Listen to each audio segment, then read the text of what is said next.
నేను మీ విష్ణుదండి. కొత్త వీడియో ముందుకు వస్తున్నాను.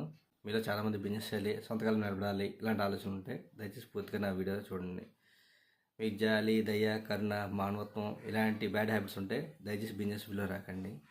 డబ్బులు ఉంటే డీమార్ట్లకి, రైస్ మార్ట్లకి వెళ్ళి కొనుక్కుంటారు. డబ్బు లేకపోతేనే దగ్గర ఉన్న కోట్ల మొహాలు చూస్తారు. అది కూడా అరులు పెట్టి వాళ్ళు దొబ్బుతారు. సింపుల్ చెప్తాను, నాదో నెట్ సెంటర్. కానీ నేను చెప్పేది సరిగ్గా ఉండండి. పాన్ కార్డ్, పాస్పోర్ట్ అప్లికేషన్ అన్నీ కూడా డబ్బులు ఎగ్గొట్టే ఉన్నారు. కరెంటు బిల్ డబ్బులు ఎగ్గొట్టే వాళ్ళు ఉన్నారు. చివరికి ఎగ్జామ్కి అప్లికేషన్ పెట్టినప్పుడు ఎగ్గొట్టే వాళ్ళు ఉన్నారు. ట్రైన్ టికెట్స్ బుక్ చేసిన డబ్బులు ఎగ్గొట్టిన నేతలు ఉన్నారు. రీఛార్జ్ చేసిన డబ్బులు ఎగ్గొట్టిన నేతలు ఉన్నారు.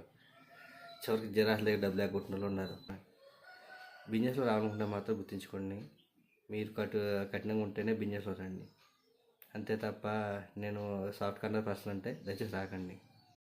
ఏం చెప్తున్నానంటే, గడిచిన సంవత్సరాల్లో తమ సొంతకాలంలో తాము నిలబడాలనుకుని తాము చాలా కష్టపడి పైకి వద్దాం అనుకున్న ప్రతి ఒక్కరు కూడా కొన్ని లక్షల మంది చివరికి నష్టపోయి వాళ్ళు చిన్న ఉద్యోగాల్లోకి వెళ్ళిపోయారండి.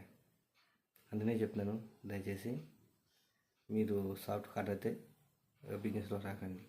ఇది నా అభ్యర్థన మాత్రమే.